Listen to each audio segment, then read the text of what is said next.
Welcome back, everyone, and welcome to those of you who are just joining us this afternoon. We're moving on to our second session on higher education funding. We've got 3 speakers in this session. First up, we've got Professor Bruce Chapman, who joins us from the Australian National University. Bruce has quite extensive experience in public policy, including designing income contingent loans in higher education finance. I don't think I can do a more illustrious kind of introduction than that, so I'll hand over to you, Bruce, to talk to us. Thank you very much. Thank you to the organisers for inviting me. I think this is a fabulous group and deeply well organised. Some of my best friends in the world are in this audience. I feel very comfortable. I won't be at all comfortable if I go over time because I've been told about the deeply severe penalties of doing that. I'll stick to that. This is a conversation about the world. It's about many countries. And in a way, it's a conversation and discussion about much of the work I've been doing. Much of the work I've been doing for about the last 35 years. Is this still too low? Can we turn the volume up a bit? I want to talk to you about student loans and higher education financing with respect not to the UK, with respect not to the US, and not even with respect to Australia, the country I know best, but internationally. And there are a couple of things to say about the international world of higher education financing. First is that just about every country in the world has a student loan system. The second thing to say is that just about every country in the world has the wrong student loan system. And that will be a major part of my discussion. I want to start by talking about economic theory. Some of the theory here is extremely basic, but I think it's important to set up a lot of the empirical work that I'll be discussing. The empirical work has mostly been hands-on over about the last 35 years, and I've had the privilege of working with a very large number of people in about 20 different countries, looking at their higher education financing systems, mainly from the perspective of access and subsidies and the empirical assessment of the important costs and benefits of different types of approaches to student loans. And let me start at the beginning is just by reflecting on where we are in 2024. This is generally true of just about all the countries that I've been to in the last few years, and that's been quite a lot. Every government that I've spoken to has said we don't have enough money to expand higher education. That has been true for a very long time. I think it's become particularly true over the last few years. So they want more financing coming from the direct users of higher education, that is the students and the graduates. And the countries that I've been involved in lately, mostly with my colleague Lorraine Dearden, include Brazil, Chile, Colombia, Ireland, Japan, Malaysia, and the US. And these countries are on the verge of having major problems with higher education financing. Some of them, in my view, already have major problems with higher education financing, and they're looking for radical, in my view, need to look for radical reforms, perhaps as radical as the ones suggested by Joe Biden recently with what's called the SAVE model. The SAVE model has not yet been legislated, but it's been suggested. It's a movement towards income contingent loans.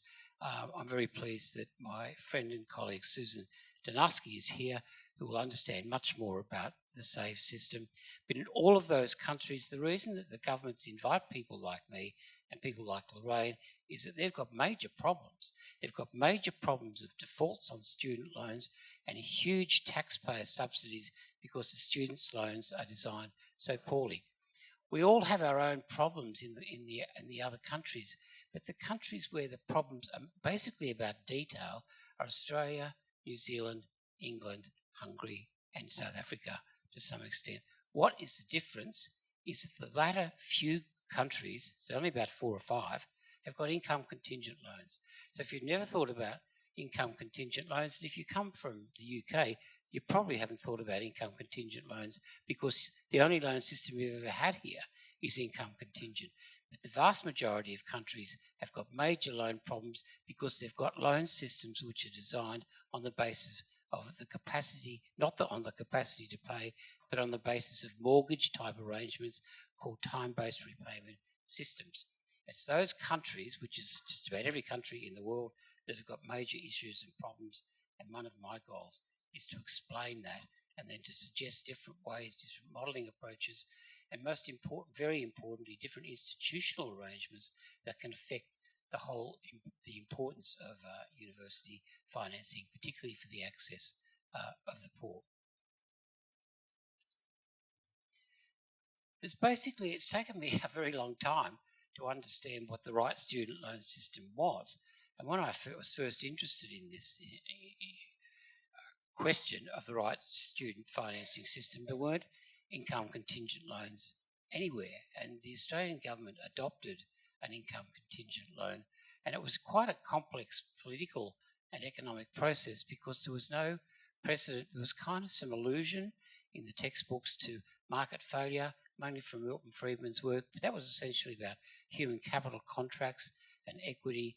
And so this has been a journey for me of 35 years of trying to understand what I now think are they're fairly basic to me now, but I could tell you even as late as 10 years ago, there were some very fundamental issues to do with the design of student loans that I didn't really get.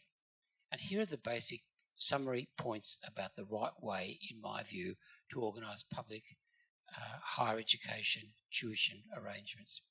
Number one, this might strike you as strange given where you've come from, likely. Tuition charges are very important for equity. What a weird thing to say. So-called free higher education is a very bad idea, in my view, if you care about the equity of the access of the poor.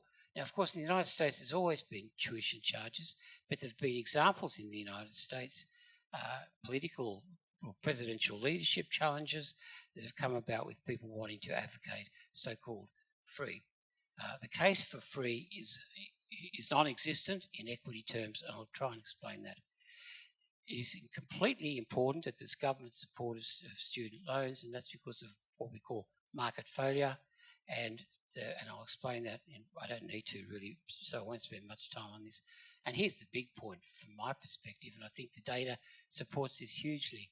Income contingency is the only way to do this, and that's to do with minimising taxpayer subsidies and maximising the access of the poor to higher education. And here's a point you won't find in a textbook. It's certainly a point that I didn't find in any textbook, and I still don't find it in any textbook. The institutional arrangements of collection are completely fundamental. There is a concept called employer withholding. I never really understood that when we invented this thing in Australia, we just assumed that it would be a fine and sensible idea to collect student loans through the tax system because it was going to be income contingent. That required employer withholding. It was not a debate in Australia, it was just there. But it's a huge debate in many countries. It's a particularly potent debate in the United States, in my view, because if you don't have employer withholding, your design systems and your transactional inefficiencies of student loans the costs are very, very high, and the outcomes are very, very poorly targeted. So I'll take you back to 1988. The number of countries that had these four characteristics was 0. And that number is slightly above 0 now. But there are a lot of countries who I might describe as being on the tipping point. So let me just take you to something I won't spend much time on at all, the case for tuition. First of all, the international so-called free. Free is a silly word. There is no such thing as free higher education. Somebody's got to pay for it. But the countries where it's free to students, which is the right way of characterising free, is about a quarter of all the countries that I'm aware of. They're the ones with so-called free. But there are tuition charges in all of those other countries, about 3/4 of the world. The equity basis comes down to what does free actually mean. As I said, if it's free, that means for public sector institutions, all the taxpayers pay it. So it's not free to the taxpayers, it means free to the students. And the way to demonstrate the inequity of this is with the most commonly used empirical tool in all of education economics, which is an age earnings profile. There are age earnings profiles for every country in the world, as far as I can see. And I've looked at least 150, and those profiles are, in structural terms, in relative terms, they are the same. And I can just show a couple of them. I won't spend very much time on those. But before I go there, if you've got people on the left, and I would kind of call myself on the left, but to say to your best mates who are on the left that it's a very fair thing, it's a very equitable thing to charge, they cannot believe it. And if they're truly, truly on the old-fashioned left, often they have great sympathies with the economics and philosophies of Karl Marx. And I found this: if you want to make enemies of your friends on the left who believe themselves to be oriented toward Marxian perspectives, then let's get a quote from Karl on this. This is Karl in the Critique of the Goethe Program in 1875, saying, this is the English, if higher education institutions are also free, let me point out that the inverted commas to come from Karl, not from Bruce. Karl understood budget constraints. That only means, in fact, defraying the cost of education of the bourgeoisie from the general tax receipts. Let me put that in contemporary English, our contemporary English. It is regressive to have free higher education because it's the proletariat, that is, the people who don't have access to higher education, who are paying usually the vast majority of the taxes. It's one to keep up your sleeve. I tend not to say too much. There are people who are less affectionate towards me these days because I've sent them the quote from Karl. The age earnings profile, I'll just tell you one story. Put up your hand if you remember transparencies. You remember about 20 years ago we had overhead projectors and transparency. My God, am I the only old person here? Yes, there are a few old people here. I was giving a talk in Canada using transparencies, and I was talking about age earnings profiles, and I put a transparency up, I thought, of Canadian age earnings profiles, and a very, I thought unusual, this is a racist comment I'm about to make, I thought Canadians generally were polite people. But this guy who was Canadian said, we know that that's a Canadian age earnings profile. Can you get on and say something interesting? Because it's kind of obvious. So immediately I did. When I got back to my hotel room, I noticed on my desk a profile, not in my briefcase, and it said in small print, Canadian age earnings profile. And I thought, I wonder what I just showed them. I'd actually showed them the Chinese age earnings profiles, which they'd all agreed was the same. And that's the point about these. The structures of age earnings profiles, they go back to the very first actual illustration of this from data from the north of England in 1840. They all look like this, and I won't spend any more time on this. That's Vietnam, that's South Korea, that's Chile, that's Colombia, a country that we've recently been in Indonesia. It is an empirical truism that these profiles look the same. Let me put it differently. The private rates of return to higher education are huge. In Colombia, we've done work recently. The premium for going to university as a graduate compared to not going to university is about 40%. That's about as big as I've ever seen. It's about 20 or 30% all around the world. Here's a bit of theory here. Why don't we just leave this to the market? Why won't the banks help? We kind of know this, so I won't spend much time. It's a risky investment. 20 to 30% of people in Australia who start a university degree do not complete. And I don't mean do not complete in the field that they began. They do not complete. Now, in some countries, that's much lower than that. In other countries, like Colombia, it's higher than that. In the United States, it depends very much on which institutions you go to. You go to the non-profits, those completion rates are very, very low. It is risky. Banks don't like risks. People cannot graduate. That's one of the most important risks. They can have poor jobs. They can be ill. They can be looking after an aged parent. Or they can graduate at a really unfortunate time, like during COVID, when graduate labour markets are highly dysfunctional for a very short period. These are risks that cannot be foreseen. You can never foresee the future labour market. In Australia, there was a huge mining boom in the 1970s. Enrolments in geology went through the roof. 4 years later, because it takes 4 years to become a graduate in geology, there were no geology jobs because the mining boom had stopped. No one could predict that. A lot of my friends became teachers and bureaucrats when they really wanted to be in the mining industry. So you get quite poor outcomes for students, which can lead to defaults. And here's the big problem. There's no saleable contracts, so the risk is huge. Without guarantors, all the risk is borne by the banks. And so without guarantors, there is no country in the world that I'm aware of where banks will provide student loans, at least for entering students. Now, there are two types of loans. There are time-based repayment loans. They're mortgage loans. They're just like your house. You pay a certain set amount in nominal terms, like every month for like 30 years. And they're commonplace. The United States is still dominated by those. Canada, Colombia, most countries in Asia, most countries in South America. Or there's the other type, income contingent loans, which are now in Australia, New Zealand, Hungary, and England. So what's the problem with time-based repayment loans? I'd say as I get older, I get less qualified. They're not just somewhat in error, they are destructive. They are a hugely negative interplay in the public sector between higher education access and what governments do. You repay according to time, then you have lost insurance against the potential difficulties in your life. In US, Stafford loans, roughly 10 years. In FISA, Brazil, roughly 8 years. Isatex, Colombia, still, even though they've now begun with an income contingent loan, about 10 years. Here's a problem. No weight is given to capacity to pay. That means they can have what we call repayment hardship. You can't afford to pay because your income's too low. What can that lead to? It can lead, in the most extreme, to default. Let me say something about defaulting on a student loan. It is a really bad idea. It will ruin your credit reputation. I'll just show you something that comes from Canada's Student Loan Office. This is an intimidating poster that comes from Canada's Student Loan Office. Just look at what the consequences if you don't pay. It's a fairly intimidating kind of poster anyway. But here's the big point. The consequences if you don't pay your Canada student loan, poor credit reputation. That is a big deal.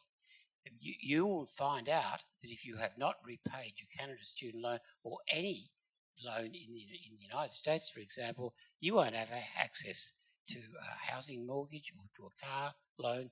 Your life financially is essentially destroyed, at least in the short run. There are at least 12 million people in the US now who have defaulted on a student loan whose lives are terrible in commercial senses, potentially, therefore, terrible in all kinds of other senses. I can illustrate this with respect to something we've developed. All of us did this, really, by looking at a concept called repayment burdens. Think about your mortgage and think about your income. If you've got a mortgage now, then you've got your own personal repayment burden. It'll be unique to your set of circumstances.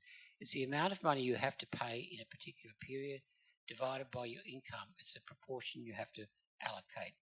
And we've done a lot of work with respect to calculating repayment burdens for like a lot of countries. So let me just share with you, probably if there's one thing you might remember from what I will say and have said, it's this picture. This picture illustrates the problem with time-based repayment loans. What we've done is we've taken a lifetime earnings projections. We did not look at the mean. The mean is not interesting. We look at the distributions. It's at the bottom of the distribution that the repayment burden really, really matters. So these are the repayment burdens calculated for graduates. They're not just borrowers, they're graduates, so they're pretty advantaged. In the bottom 20% of the graduate income distribution for about 6, 8, 7 countries, we did all this work over time. The dark bars are women and the lighter bars are men. Let me just point out one thing. The repayment burdens for women graduates with time-based repayment loans in all of these countries, almost all, the US is about 98%, are 100 or more percent of their income. That means that every month they have to find more money out of their income than they owe in a student loan. What's this going to mean? It's going to mean something very obvious. It's going to mean default, because they can either borrow from people who might be able to help. Many of them won't have people who are able to help, but some will. But in the absence of that, there will be a period of stay, maybe a few months, whereby, and they'll be warned several times and they'll be harassed several times. Eventually, they will default. These are the time-based repayment default rates. Roughly, they're hard to define. I'm not going to talk about that. United States, maybe 20%. Colombia, 35 to 50. Thailand, a country I know well. The government won't publish the data. We backed it out of the budget papers. We could work it out from the people with debts who weren't paying. That was at least 45%. Malaysia, maybe 50%. Canada, not so high, but they're heavily subsidised. This is a huge issue. It's a huge issue for the borrowers. And I might say it's a huge issue for the taxpayers, because when people default on a student loan, the government can't collect the revenue anymore. So the revenue stream is gone, which can have substantial implications for budgets down the track. And the powerful implications of income contingent loans is essentially they don't have that characteristic. It's as simple as that the repayments are based on income, not time. And in Australia, some people will pay off their income contingent tuition loan in 4 years. Not too many. Young lawyers, often. Some people will take 40 years. Some people will never repay. The typical period is about 10 years' time. Because what goes on is that if you've got a bad period, you're unemployed, you're unwell, you're looking after an aged parent or even a newborn child, you pay nothing. Does it matter to the government? Doesn't matter. If you get the parameters right, you get the money later. Many people I've spoken to with income contingent loans in Australia during COVID, I said, what are you doing about your HECS debt? It's called HECS, the HECS debt. And they didn't have a job because they just graduated. They said, oh my God, do I have to do something? And the answer is, no, you don't have to do anything. But all around the world, there were huge dilemmas and problems coming because of COVID, because people with time-based repayment debts could not afford. And that's why people like Joe Biden had to step in. What does this all mean? There aren't repayment burdens. You cannot have a repayment burden if the maximum amount that you repay is set at something like 10%. It can't reach 100%. It can't. It's by law set at 10. So if you've got unemployment, that's a problem, but it's not a problem for student loans. And with employer withholding, which I'll talk about later, it costs almost nothing. I think the world's best economic theorist, Joseph Stiglitz, for pointing out when he first heard about these systems, Joseph Stiglitz said, you people, he was kind of pointing at me, you people have missed the big point. And I said, well, Professor Stiglitz, I've only been thinking about this for 30 years. Can you give me another 30 years that I might be able to come up with a big point? What is the big point? He said it's transactional efficiencies.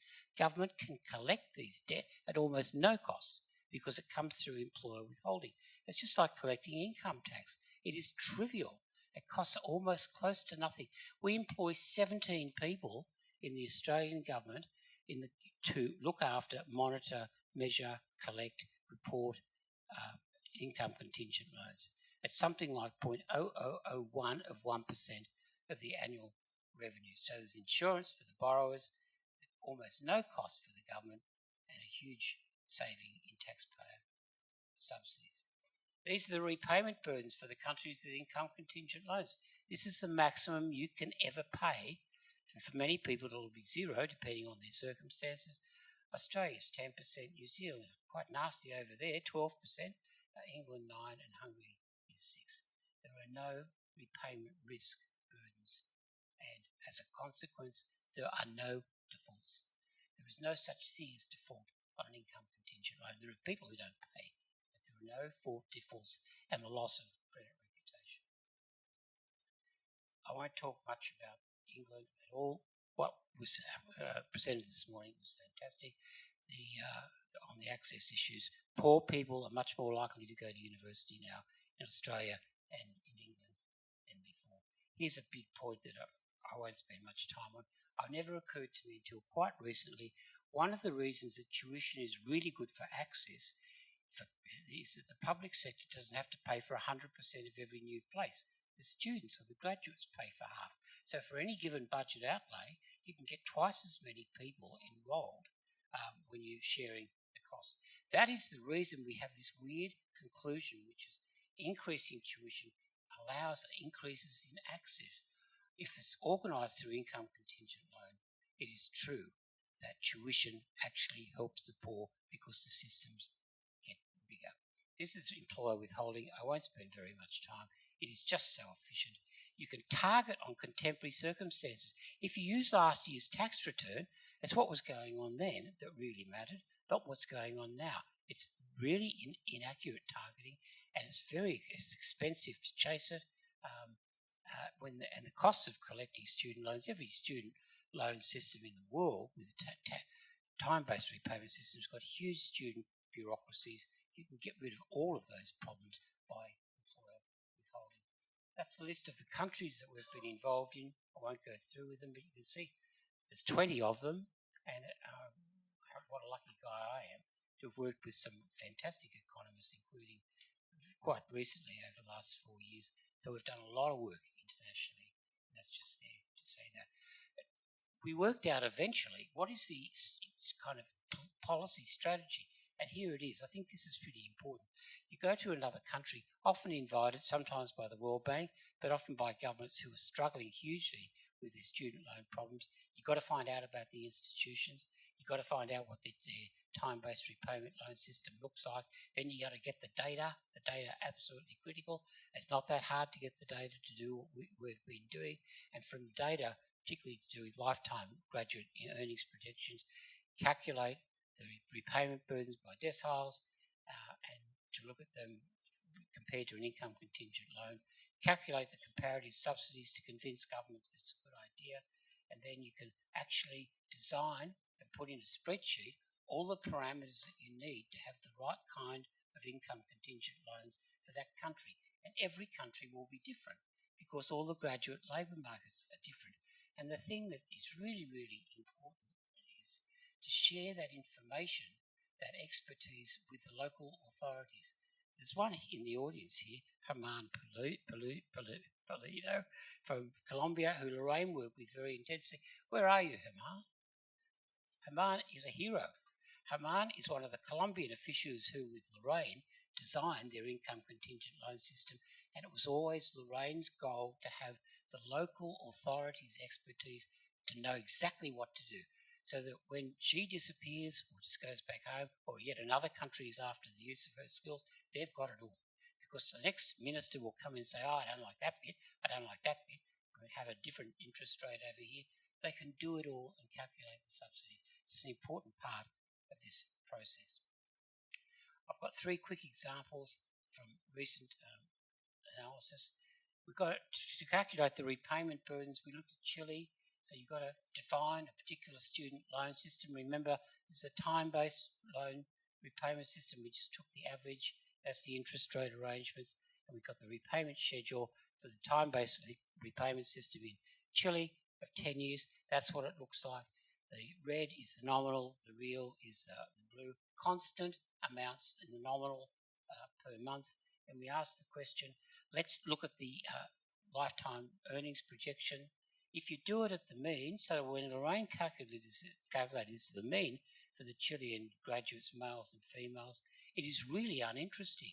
That's the repayment burden for this kind of loan system calculated at the mean, 4 to 9%. It's kind of a so what figure. It's not a big deal. But let's do it. Let's disaggregate it and let's look at the distributions. The distributions are so big, are so different. And then we get these kind of data. So that if you're at the median, you might be okay. But the vast majority, I won't spend any time on this from now, the vast majority of graduates in these countries, in Chile, for example, will be hitting 100% repayment burden well before the age of 29. They've got a problem. They'll have a default issue. It is even more problematic for female graduates.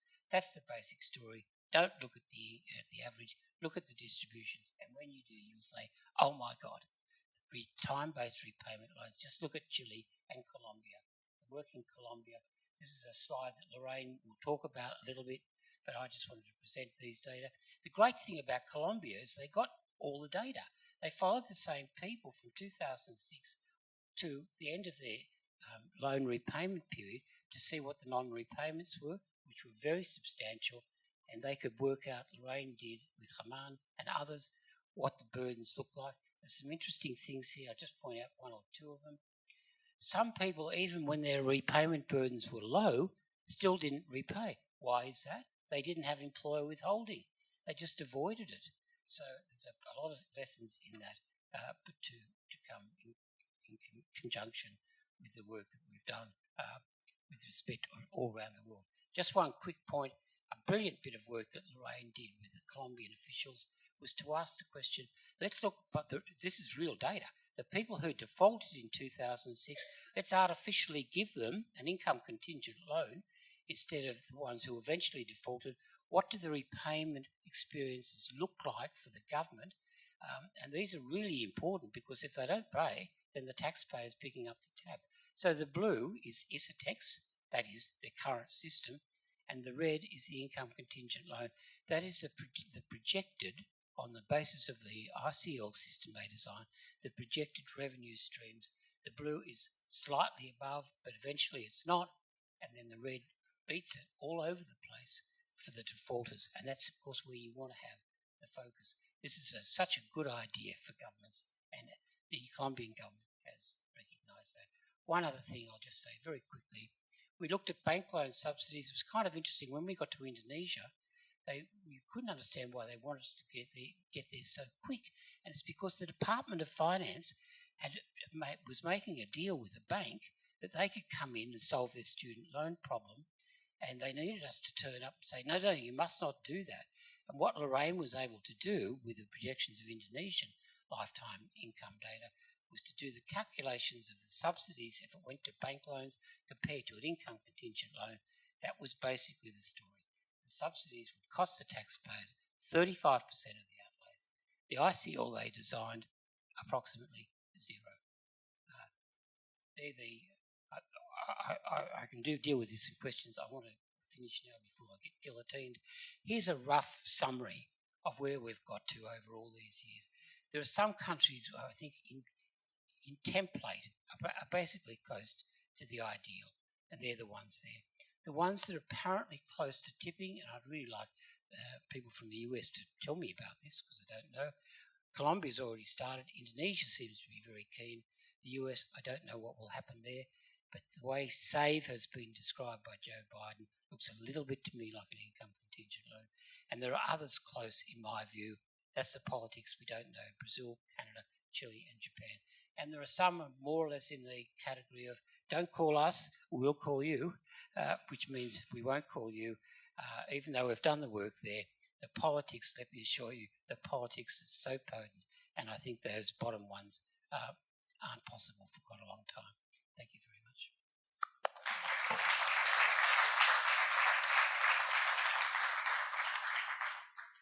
Thanks, Bruce. That was very interesting and excellent timekeeping too.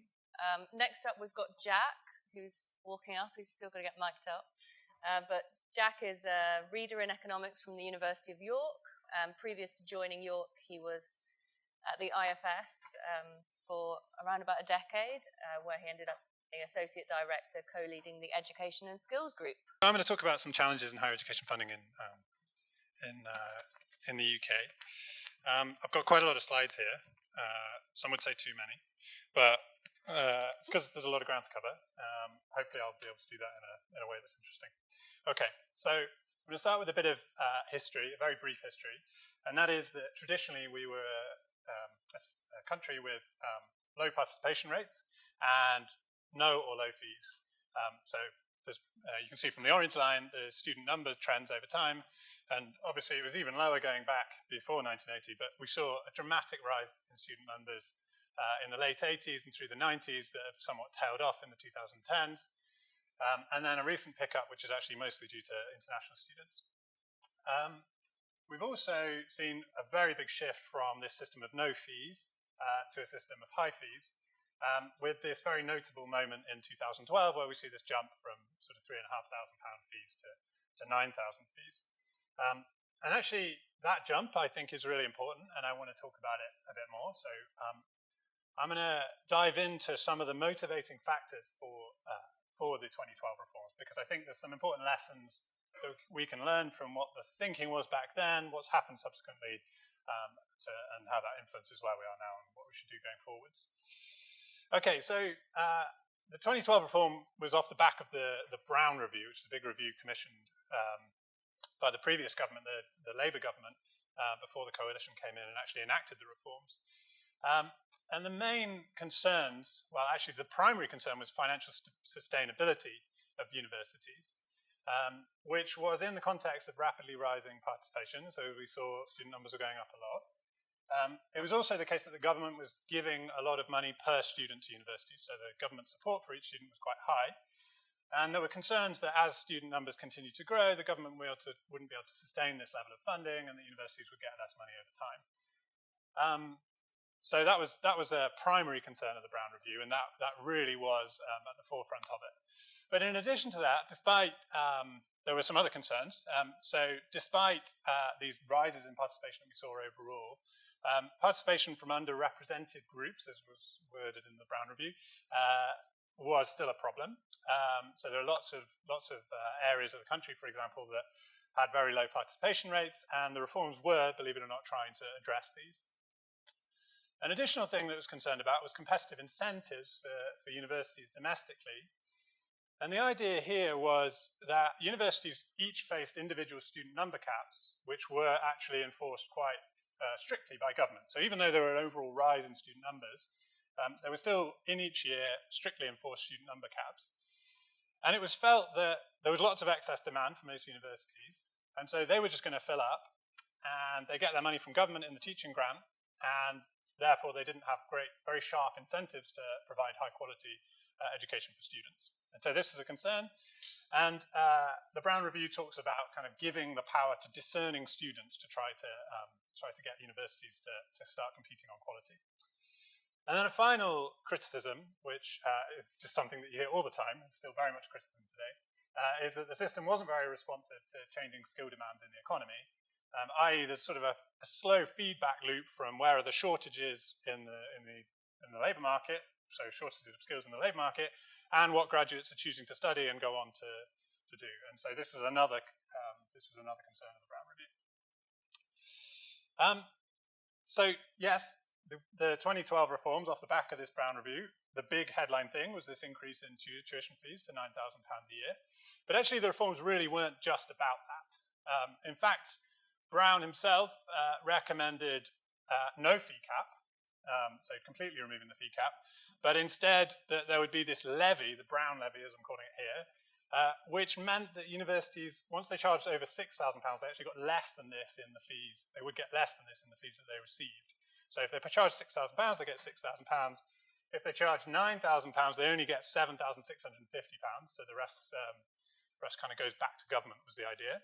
And then if they charge £12,000, they would receive £8,760. So the Brown was kind of advocating for variation in tuition, or he thought this would drive variation in tuition fees, and he was advocating for kind of variation on using this mechanism. Now that isn't what happened. And actually, David Willetts, who was the minister primarily responsible for the higher education reforms, he didn't choose to impose this, but he very much felt that fees wouldn't go up to £9,000 at all universities. He clearly predicted that university fees were going to go up to something like £7,500 on average at most. And he said, on announcing the reforms to the House of Commons, he said that it would only be in exceptional circumstances that fees would be allowed to go up to £9,000. And in fact, these would be very closely linked to a tough regime of sanctions for universities that weren't really committing to widening participation activities. So he was saying, you can get £9,000, but you really have to do aggressive widening participation activities to let more students in from underrepresented backgrounds. Otherwise, you're not going to be able to get this. And we're going to have the Office for Fair Access kind of overseeing this and making sure that it happens. So that was a big thing in the reforms. And so it's key to take away that they didn't think that the numbers were going to go up to £9,000, or the fees were going to go up to £9,000. Another key feature of the reforms was this switch to a much more progressive repayment system. So this is the repayment structure of the student loans that people were given. And it was a very key motivation of Willett's that there were going to be progressive repayment system, which included the introduction of positive interest rates over and above inflation, quite large positive interest rates over and above inflation, higher repayment thresholds, so the point at which you start making repayments on your student loans was put up, with generous indexing on that as well, so they would go up very rapidly over time. And also a longer repayment period was actually worse, going in the other direction. But these were very big changes. And actually, so the government, this has taken something from that Jill wrote in 2011, just taking what the government expected to happen to fees. So this is taking the average fees of assumed 7,500, and this is just giving a sense of the progressivity of the system as they were expecting it to come out. So the students at the bottom, or the graduates at the bottom of the earnings distribution, so they're the ones on the left, and the red bars, that's the old system, the black bars, they're the new system, and they would pay less under the new system because of the higher repayment threshold, whereas the guys at the top, the higher earners, they would pay much more. And so that's what I mean by progressive, this strong correlation between lifetime earnings of the graduates and the repayments that they make on their student loans. A final thing that was important in 2012 was the removal of number caps. So this is relating to this point of limited competition between universities. It was a concern of Brown, and it really was this idea that there would be a kind of the shift of the financial burden onto students would allow number caps to come down, to be removed, sorry. And this would kind of sharpen these competitive incentives, as I've said. So surprisingly enough, there was a lot of fuss about whether this would actually happen, but it did happen after 2012. It was kind of sequentially introduced after 2012, where initially just high attaining students could, there was no limit on the number of high attaining students you could admit, and then it was completely removed by 2015. So there were these other aspects of the 2012 reforms, other than just this kind of headline increase in fees, which everybody knows about. Okay, so now I'm going to talk a little bit more about what actually happened after 2012. So this was kind of what was planned. This is what actually happened. So this is kind of forgotten, but actually initially there was quite a lot of variation in fees as universities were sort of finding their feet under this new system.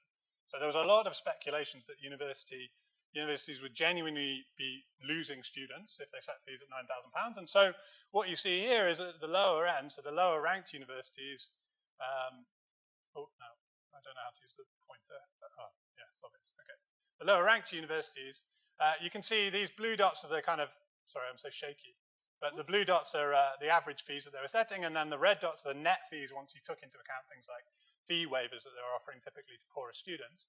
And you can see there's lots of blue dots down here below the line, not so much at the top end where they all just set 9,000 because they knew they'd fill up. But yeah, there was a lot of initial variation, which was quite interesting, but then essentially that didn't last very long, largely because these universities realized that students actually weren't as discerning as people hoped, and they still came, so the demand was still there. But also, it turned out that these kind of Willett's criteria for exceptional circumstances weren't very strict at all, and actually the Office for Fair Access didn't have any power to stop universities setting fees at £9,000. And so this kind of just all went away, and actually all the red dots kind of headed up to £9,000 after not very long as well. Oh, sorry, I'm going the wrong way now. The second thing is that these higher fees meant even more progressivity than was planned under the old system. So the picture that I showed before showed, quite a strong relationship between graduate lifetime repayments and their earnings. This is even stronger. So this kind of green line is much steeper than the other one was. So we see a much stronger relationship between the amount individuals earn and the amount they had to repay. And that was largely because these debts were higher than were expected. And they were, of course, facing these higher interest rates, which meant that these debts really accumulated and got very large, and so people are paying a lot. Incidentally, another feature of this, it's kind of hard to do the maths here, but you can just kind of take my word for it.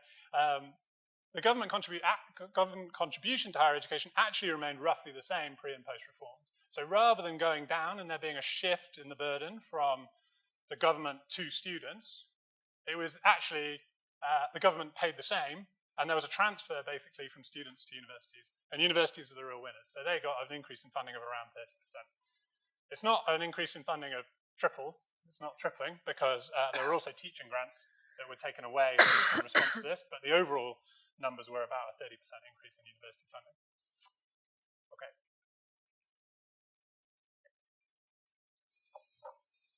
So kind of, I said this already in terms of the fees, the fee patterns, but what actually happened was the domestic students just kept on coming. And I won't go into too much detail about what's in this slide, but this is just showing domestic students who did their A-levels in England, showing that their numbers just kept on kind of basically on the old trend. There's a little bit of a dip at around 2011, partly because of due to deferring, but essentially things just carried on as before, and universities kept on going to, domestic students kept wanting to go to university. We also saw big expansion amongst Russell Group universities. So these are just the English Russell Group universities, and they're ranked on their selectivity. So over on the right, we've got Oxford and Cambridge, and then we've got the kind of least selective Russell Groups over on the left, which I think Liverpool is one of them, without meaning to name and shame anybody. But what you see here is initially, so this is showing total accepted places through UCAS over time relative to 2010, so it's showing percentage change. And what we see in the top left is there's basically on average across the Russell Group no change in accepted places between 2010 and 2012. Not surprising, they all had student number caps that didn't really change in this period. In 2014, we start to see growth. So there's about a 10% increase in acceptances at Russell Group. This is all concentrated here, which is no coincidence. This is because they'd only released the caps for the high attaining students by this point. And so it was kind of the top end, but not the very top Russell Groups that were expanding. Then by 2016, all the caps are off. The Russell Group's expanding a lot. We see 20% rise across the board compared to 2010. And then by 2018, the picture's basically the same, i.e. there's no actual increase in this period, but relative to 2010, it's still a large increase in capacity, or in the number of acceptances at Russell Group universities. As I said, this isn't the case amongst Oxford and Cambridge, which are basically just zero, and pretty much the same for Imperial as well. There's not much expansion in these very top universities. It's more just slightly down the distribution. So since then, as we know, fees have been frozen in cash terms. So they haven't gone up at all, except with one increase in 2017, when they went up to 9,250, but otherwise they've just been completely flat. And this is the number that you hear a lot about in the press now. In fact, Lindsay referenced it in the open speech, the kind of massive decline in university funding, particularly in this period because of high inflation. They're down by a big percent compared to where they would have been if they'd gone up with inflation. But it is worth noting, I think, and important for the debate, that if fees had gone up as expected in 2012, we're not actually that much worse off than we would have been on average across the sector. Now, that was an average, so some universities are kind of legitimately in the case where they would have been in this situation up here, but on average, the sector isn't actually a great deal worse off than they would have been, but that doesn't mean that fees can carry on being frozen forever. So fees have been frozen. It's also been the case that maintenance support's become less generous. So Jill's already talked about this, so I don't need to say very much. But until 2016, they were actually index linked to inflation. But then after that, there've been real cuts. And this yellow line is just showing where maintenance support would be by parental income if there'd been no cuts since 2016, and where it actually is with this black line. And we see quite big cuts at the bottom end, which is what Jill was showing earlier, but actually massive cuts like in this middle area, which is largely to do kind of the linking to parental income, just hasn't been uprated at all over time. So maintenance support's been cut quite a lot in this period. It's also worth noting, as has already been noted, that there was this shift from grants for students from the poorest backgrounds to loans in 2016. But Jill already mentioned that.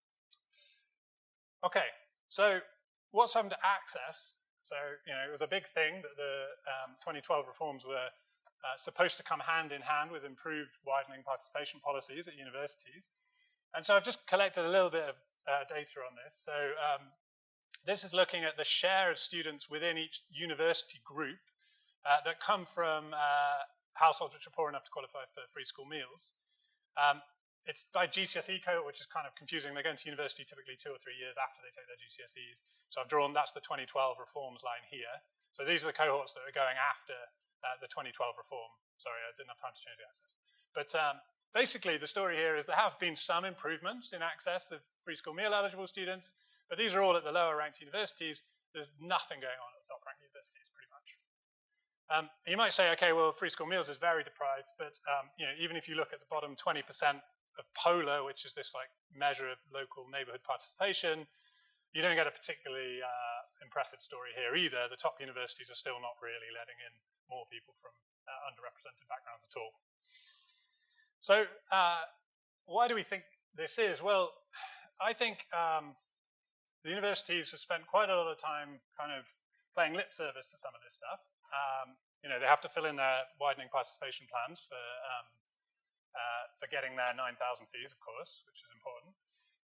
One of the things they spend their time doing is widening participation activities. So this would be like going out, doing outreach, speaking to students in schools that don't have many kids going to universities. In some cases, offering summer schools and things like this. There's not a huge amount of evidence on this, but there was a recent paper by Rizika, which is in the Journal of Labor Economics, where she uses a regression discontinuity design. So she's looking at people just above the threshold for eligibility for all these widening participation outreach activities, and just above the threshold. And she basically finds that while these activities do something to stated aspirations of students, and they actually do something to full-time school participation, she doesn't find anything in terms of their college participation. Now, the standard errors here are quite big, so maybe you could say there is something going on here, she just doesn't have enough power, but ultimately I think this is kind of a disappointing story given how much resources invested in these kind of activities. Similarly, contextualized admission policies, which are a big thing that go on, the evidence of what's happened so far with these is that they are also ineffective. So contextualized admission policies there, where universities offer lower grades to students coming from typically poorer backgrounds or low participation neighborhoods.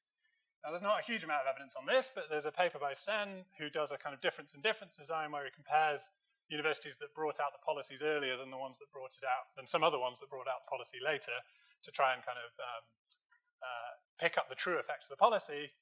And he finds basically nothing in terms of what the impact of these contextualized admission policies. So this is looking at the effect, this is different measures of SES. So I'm looking at low SES in the bottom polar groups, the low participation areas. Contextualized admissions don't do anything to applications. They don't do anything to applications being more likely to get a positive response. They don't do very much at all to whether a student is placed.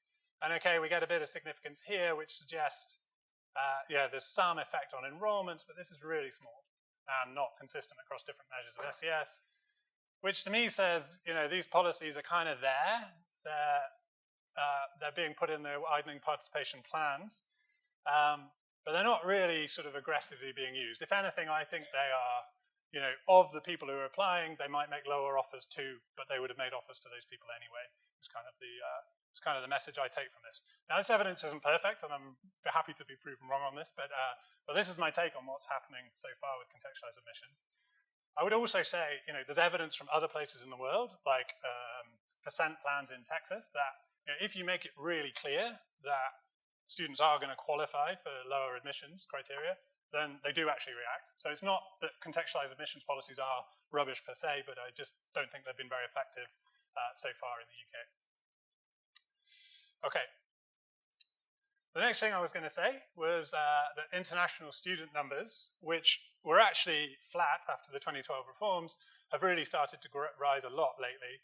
And I think this kind of coincides with universities feeling the squeeze a bit of the tuition fee decreases, the real terms tuition fee decreases, and starting to expand their international student numbers.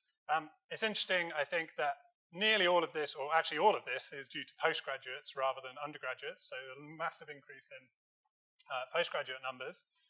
And interestingly, although the Russell group is still kind of dominant in terms of the number of international students it has, this has narrowed a lot recently. So more of the growth has been in lower ranked universities than in higher ranked universities in terms of numbers of international student admissions. And then just as a final point, some universities now have like 60 to 80% international students. So it's really quite a stark numbers in some parts of the sector. Okay, so by 2017, this system, I think it's fair to say, was deeply unpopular. I think the major points of criticism of it were universities were all charging the maximum, and there'd been a lot of discussion that some of them were going to set fees below the 9,000 cap. So that was a big point of criticism. Another was interest rates were very high, and people don't like very high interest rates, even if they're kind of not always paid for by the actual borrower, because a lot of them are written off, but people just don't like being headline numbers. Similarly, the size of debts accumulated were very large, with the poorest students by this point graduating with the most debt. There's also heavy criticism of the fact that these loans are very leaky, so high write-offs on student loans, with roughly 75% of graduates never fully repaying. So these things are all about, these loans, I think they were designed with good intentions in mind to make the system very progressive, but then you get all these kind of side effects, like high write-off rates and massive headline numbers of accrued interest, for example, that just bring headlines and bring criticism towards the system. And this was really reaching a head in 2017. Additional issues that were raised were vice chancellor pay. This was a big thing in 2017. Vice chancellors get paid a lot of money in England, and the pay went up a lot after 2012, which wasn't a particularly good look. And then also the accounting treatment of student loans was heavily criticised at this point, and I'm going to come on to that. Nick Barr and Neil Shepherd said it was echoes of a dodgy PFI, which not everyone will know what that is, but it's not a nice thing to say about it. In 2017, this reached something of a crescendo. There was a big House of Lords inquiry. Andrew Adonis said the whole system's a pack of cards waiting to collapse. It reminds me of the poll tax. And then after that, Theresa May, who was Prime Minister at the time, she responded by increasing the repayment threshold by quite a lot, actually, which just kind of made a lot of these problems worse, much higher write-offs, many more people not repaying their loans. And she also commissioned the Auger Review, which I've spelled wrong, I've just realised, but was a big review, another review of the system to think about reforms. Okay. So around this time, there was something I'm calling the data revolution, which is not coincidental in the kind of story of what's going on here. So this was something that was motivated a lot by the Brown Review, who was thinking about information for students. And one way to get information for students, it was decided, was to get more administrative data on what the student outcomes from different universities' degrees looked like. And so we had the introduction of LEO data, which allowed more detailed estimates of the returns to different higher education degrees.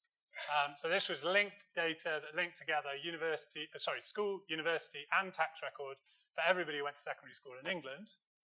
And in a project that I did, we used this to estimate lifetime returns by subject and by university group.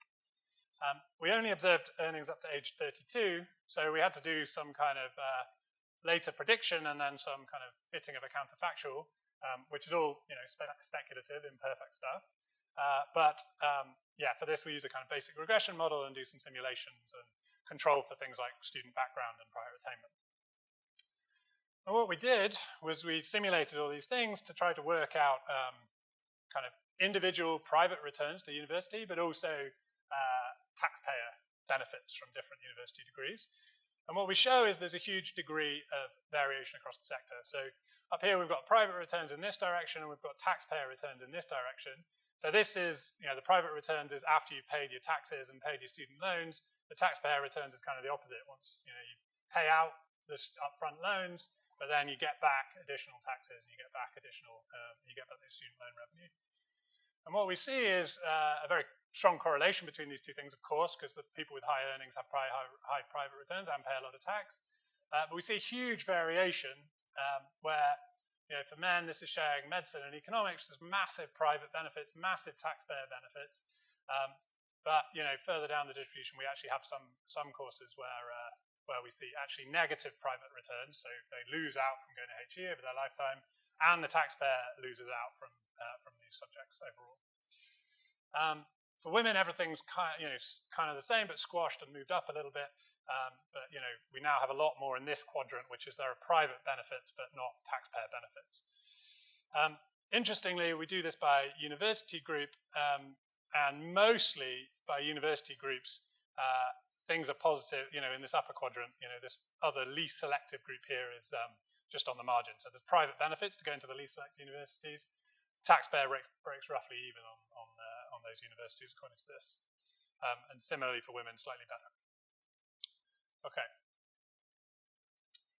Right, sorry, this is a bit of a whistle-top tour. So I'm now going to move on to accounting treatments of student loans. And I can feel everyone moving to the edge of their seats on this. This is an interesting but important topic, right? Okay, so around the time of the reform, so it was the case that student loan write-offs didn't count towards public sector net borrowing, which can be thought of as the deficit in this case. So they didn't count towards the deficit.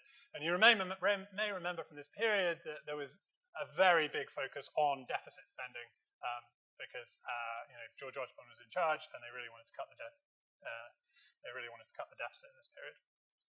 And so interestingly, student loans didn't count towards the deficit, but teaching and maintenance spending did. So grants did count, but loans didn't. In fact, loan write-offs wouldn't count to the deficit until the end of the term when they were written off, and they never counted if the student loan book was sold. The influence of this, I think, on policy shouldn't be ignored. The big shift from grants to loan in 2012 was very favourable for BSNB. So even though government funding didn't change, there was a big drop in PSNB spending, or a big drop in deficit spending as a result of these reforms. So I think this was a reason why this was a factor in how these were actually allowed to go through. I think this also probably explains the switch from maintenance grants to maintenance loans, because at the time this basically made no sense from a financial perspective. They weren't going to get any of these maintenance loan repayments back, but switching them from grants to loans looked a lot better in terms of public finances. So I think that was a big reason why that happened. It also probably explains loan book sales in the mid-2010s and why those subsequently stopped when the accounting rules have changed, because they look nice for the accounts for a while, but they don't look so good anymore. This has all changed in 2019.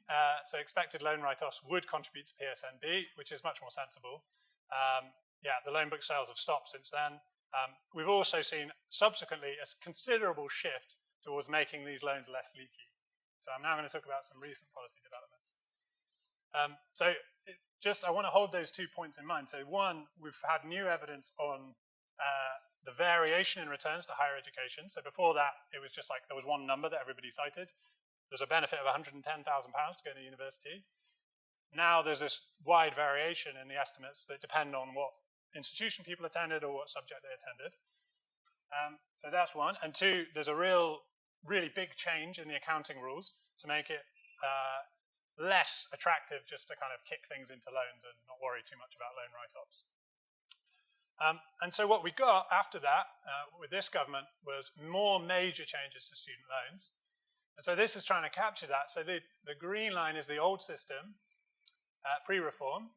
And then there were these big reforms brought in. So first, a freeze in a lowering of the repayment threshold and a subsequent freezing, which meant extracting way more payments from mid-learning graduates. And then also, for the 2023 cohort, lower interest rates. So they did scrap these interest rates, positive interest rates over and above inflation, and a longer repayment term. And so what this did was massively lower the repayments of high-earning graduates and increase the contributions of lower-earning graduates overall. Now, this is important because what this has done is dramatically reduce the overall government contribution to higher education. And so the latest estimates we have are that the government's contributing about £9,000 per student per degree, including all loan write-offs on average, which is about £4.2 billion. This is roughly half where it was before these recent changes. So these changes were massive. I don't think they got quite as much headlines as they should have done just for how big they were. But they're also way lower now than things would have been if we had no changes in 2011.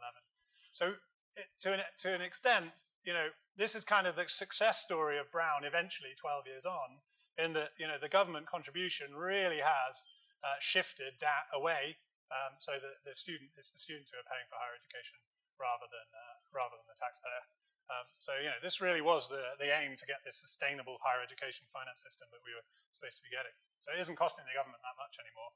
It's worth saying, this is about $3,000 a year. It's way lower than we spend on education and all throughout the rest of the system. Another important point, there's lots of important points, was what's happened to graduate visas.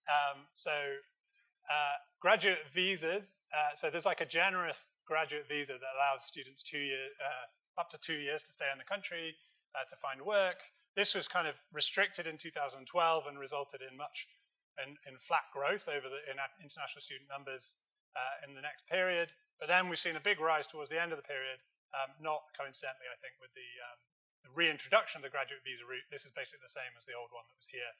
And so in this period, it was much less generous.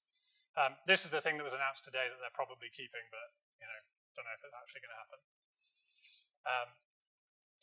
Now, a lot of this rise has been driven by dependents, so visa applications for dependents. And so we've seen massive rises in visa applications for dependents in recent years. That's a very recent trend. So this is people being able to bring family members over with them while they study. Big increases from India and Nigeria in particular. China is basically completely flat. Like Chinese students don't bring in dependents, but these Indian and Nigerian students tend to. So this has been a massive increase and a big driver of the big increase in international student numbers in recent years on postgraduate courses. This thing was scrapped last year, and we're already seeing evidence of declines in student numbers. I don't have anything to show, but it seems like this is already affecting international student demand going forward. I think this is really important because university finances are looking bad. I've always been a little bit skeptical of what universities say about things like how much it costs to teach students, because it's like asking how long a piece of string is. They'll always spend the money. But things are looking bad. Like in the account, 75% of them are running a deficit in 2021, 22. They're making pretty hefty cost-cutting exercise. They're doing pretty hefty cost-cutting exercises now. Things are a lot better than they were. Sorry, a lot worse than they were in 2015-16, and that's with this massive rise in international student numbers. So the sector is actually, in my opinion, in trouble. Okay, so some final thoughts if we've got time, Lindsay. Yeah. I think, given this, the government really does need to commit to increasing resources. Allowing central support to decline in real terms indefinitely is not an option. They can't just freeze things forever.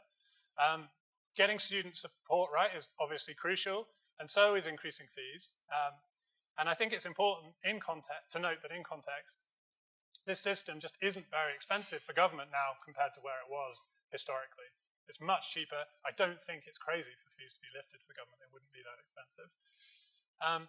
But it's clearly resistant to this, and I think it's clearly resistant because it doesn't like doing it across the whole sector.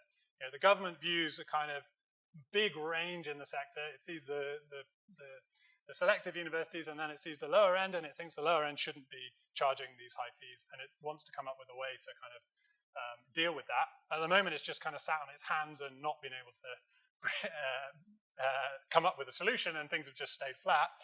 They talked about using the teaching excellence framework to allow fees to go up at some places but not others, but that didn't really work. They talked about having minimum entry requirements. This is something recommended by the Auger Review, but that's been shelved. They've talked a lot about increasing fees for some subject areas, but that's got its problems. It might affect student demand in a way that you don't like. And recently, the most recent thing is they've commissioned work, which is being done by me and colleagues at IFS, where to kind of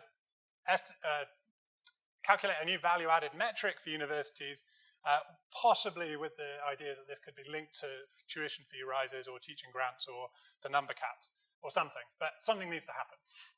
So this may be the way forward, but I'm not convinced at all that it is. And finally, some lessons that should be learned from the past. So a long-run plan for fees is essential. You can't have this system where you keep giving universities too much money and then too little money. This seems to happen a lot. But they spend all the money when they get it. It's not like they store it for a rainy day. They spend it because they don't want to be running debt surpluses, because then they lose it later. It's like a use it or lose it idea. So you can't just give them too much money and then let it fade away, because then they end up in financial trouble. They also need certainty to invest and to avoid reckless cost cutting, which I think there's some evidence of this going on now. Just getting rid of all their professors, or getting rid of professors who are over 55 or something, like this kind of thing. It's not a very good long-run strategy. It's just trying to hit a surplus rather than worrying about the long run. Furthermore, I think the system shouldn't try to achieve too much. I genuinely believe that the focus on progressivity of the loan system was a big mistake. I like the idea, but I actually think the new system is better. I think it's important that you have insurance so people don't have to pay if they don't earn any more than they would have done otherwise. But, I think up beyond a certain point, I don't really believe that progressivity is really important. I believe it kind of creates a lot of negative press about the system. And I think you can just get progressivity through other means like the tax system, and it's fine. Finally, I think if the government wants universities to do things, it should be more direct. The widening participation aspect of the 2012, I think, has been a flop. If they want them to admit more poor students, they should just pay them more money to admit poor students, pupil premium type thing, or something like that. But it's just indirect measures like this are just rubbish.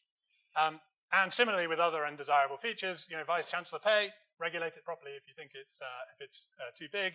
And also opaqueness about contact hours. This is something Willits really talked about at the time of the 2012. Universities should tell people more about the service that they're getting. This hasn't happened, and it's because there's no direct enforcement of it. Okay, sorry if I've gone over, but that's it. That's it for me.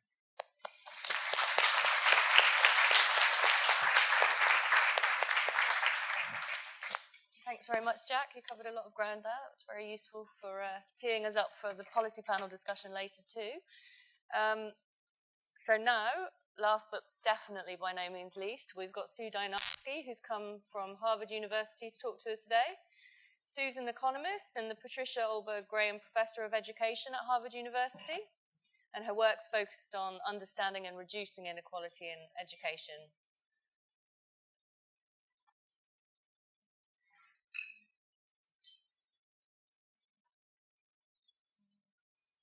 Over to you, Sue.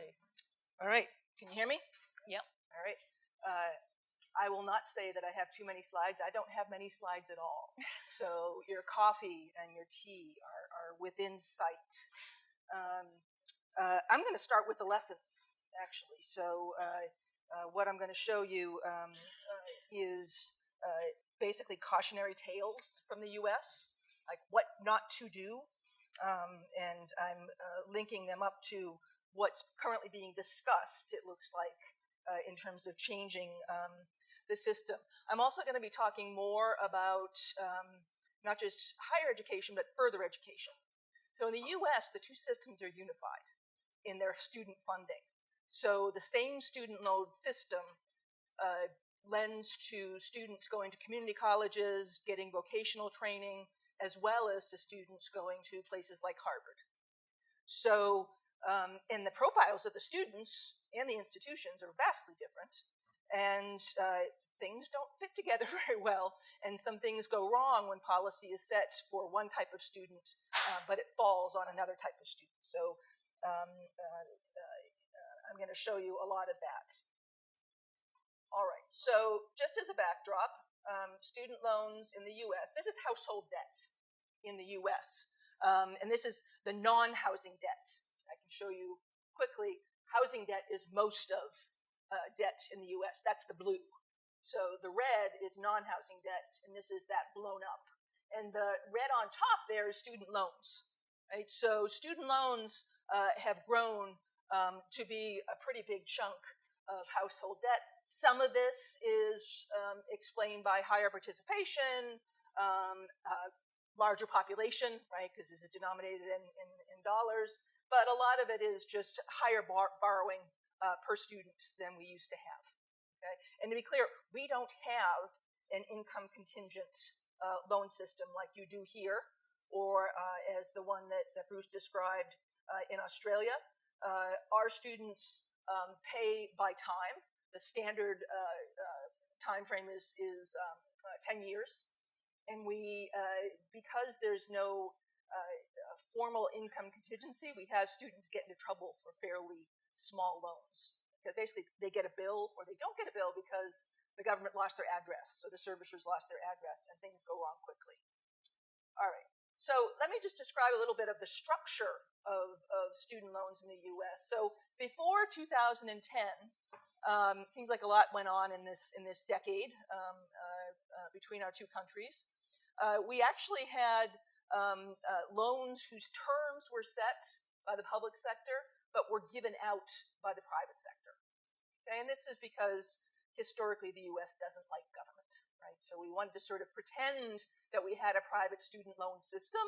The private sector did provide the initial capital to start the whole thing going back in the 60s, and it took applications, it distributed loans, it collected payments, and kept records, and did all the communications with the borrowers. But the public sector guaranteed the loans, often at a very generous rate. So it was very hard for a private lender to lose money on a loan, a student loan. The government also defined who was going to get the loans. So it's not like the private sector was doing, credit scoring and picking which people it wanted to loan to. The government was saying, here's the person to give a loan to, and we're also going to set the loan terms. The interest rate was set. The payment period was set. So all of that, this was not a free market, just to be clear. We've never had a free market in student loans in the U.S. In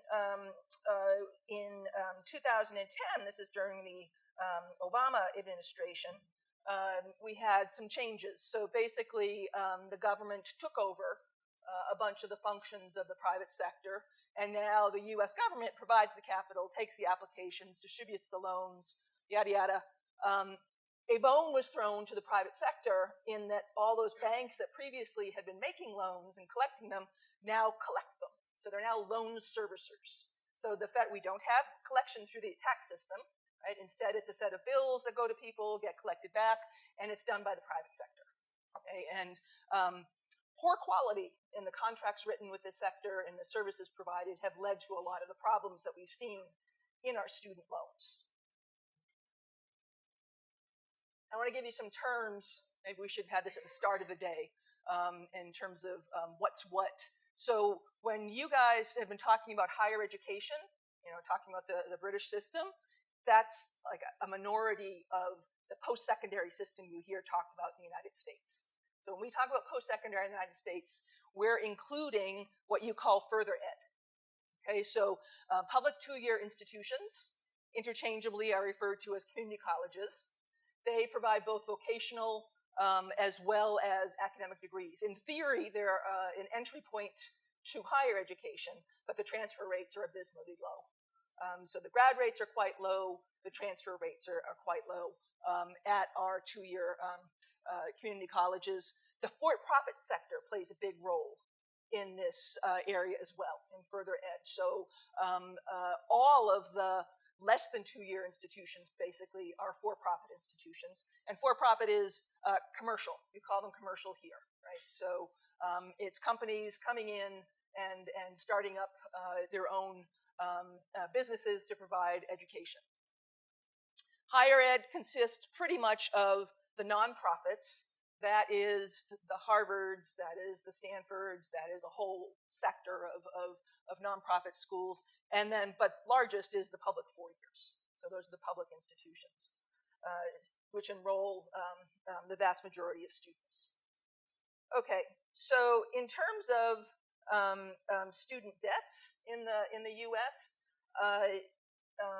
most borrowers have small loans, and there are large loans for a minority of borrowers. So this is a busy table here, but a graph here. But if you, the orange lines are percentage of debt, like how much of the debt is accounted for loans of this size, versus the blue is what percentage of borrowers are borrowing this much. So at the very top, only 2% of borrowers have debts of $200,000 or more, but because $200,000 is a big number, when you multiply that out, you end up with, that is 18% of the overall debt. And that, by the way, is not undergraduates. So we have graduate loans. So the big loans that you see in the US are coming from law, medicine, business. So people who are getting graduate degrees, master's degrees, professional degrees, different ways to refer to them, that's where those higher debts have come from. The typical student who gets a BA from a public institution in the U.S. ends up borrowing about $36,000. Okay, so that's way down in the middle there, right? So this lower chunk is where people with bachelors are. The very low numbers, you can't get through 4 years of a BA, but remember I said this includes further ed. So if somebody does a 1-year program or a 2-year program, they can easily end up with less than $5,000 in debt. Okay, and that's a lot of the borrowers. So there was a lot of discussion when Biden first came in about forgiving a lump sum for each borrower. Lump that was thrown around was like $10,000 for everybody, and $20,000 if you were a disadvantaged student. Now, as you can see, that doesn't sound like much when you hear about loans of $200,000, but if you look at this, you'll see that 17 plus 15, 32% of people have loan balances below $10,000. So that would have wiped out quite a few of these smaller loans, which, to be clear, they're not. So Bruce was quoting the very tiny administrative costs that we see in Australia. We do not have tiny administrative costs. They're quite large. And for the smallest loans, the cost of collecting them is likely swamps whatever is actually collected back from the borrower. So it's a very expensive way to give a grant, is one way to think about it. So lesson 1 that I'm going to make is that loans in the U.S. have worked really badly in further ed, the equivalent of further ed, in our community colleges and in our for-profit, less than 4-year institutions. So, what we see in the higher ed sector is that the repayment rates are high, borrower distress is low, there's variable returns, but they tend to be positive, right? In our further ed sector, we've got very low repayment rates, we've got very high borrower distress. And when I say borrower distress, this is about the defaults that were being discussed. So in the US, the loan, whether you're repaying it, goes into your credit score, which determines what your interest rate is on your car, and what your interest rate is on your credit card, and whether you can rent in many apartment buildings, whether you can actually get a license for a given occupation might depend on your credit score. So having your credit get ruined by a default has, even if it's for a small loan, has lots of knock-on effects that negatively affect people's lives. So the loans seem to be working actually pretty well for the BA sector and not so well for the further. So these are loan defaults by sector before and after the Great Recession, which was a pivot point for many countries in their funding of student loans. So, during the recession, during any recession, students go to school because the labor market's weak. And so let's go to school and tech up a bit. And so we see a big surge, especially in low-skilled workers heading into what you would call further education. And the people who are going to go to a Harvard, go to a Harvard no matter what the economy looks like. This is the share of those students who ended up defaulting on their loans. Okay, and so, if you look at the very bottom, the selective 4-year schools, so right, those are like the Russell group or the larger Russell group.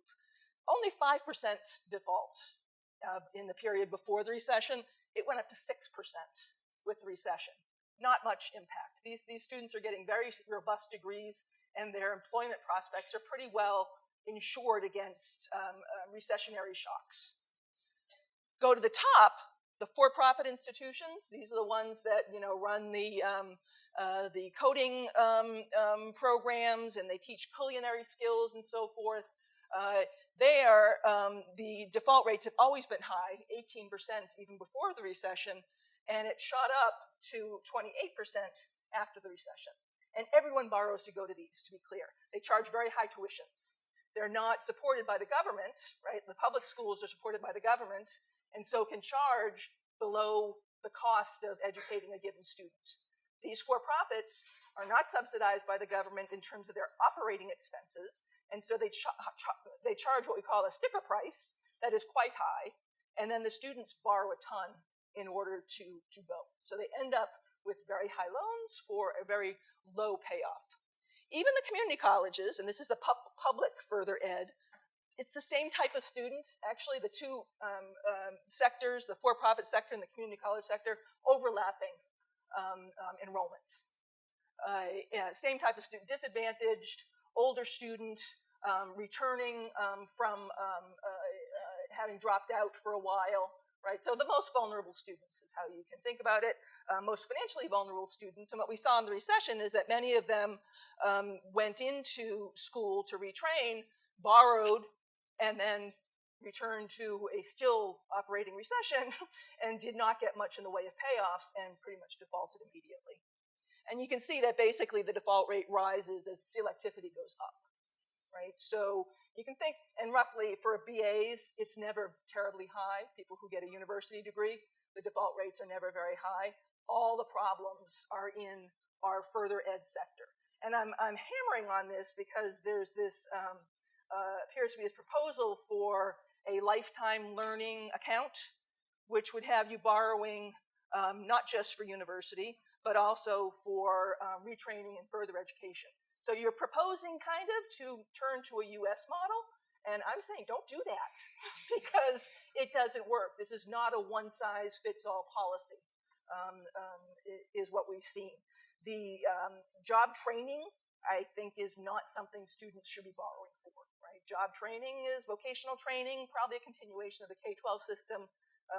Make it free as much as possible. Second lesson is to tread very carefully with for-profits, which you call here commercial entities. Right? So for-profits in the US, as I said, are concentrated in further ed. They are basically all of the less than 2-year sector, the 1-year certificates, short-term training programs, they're it.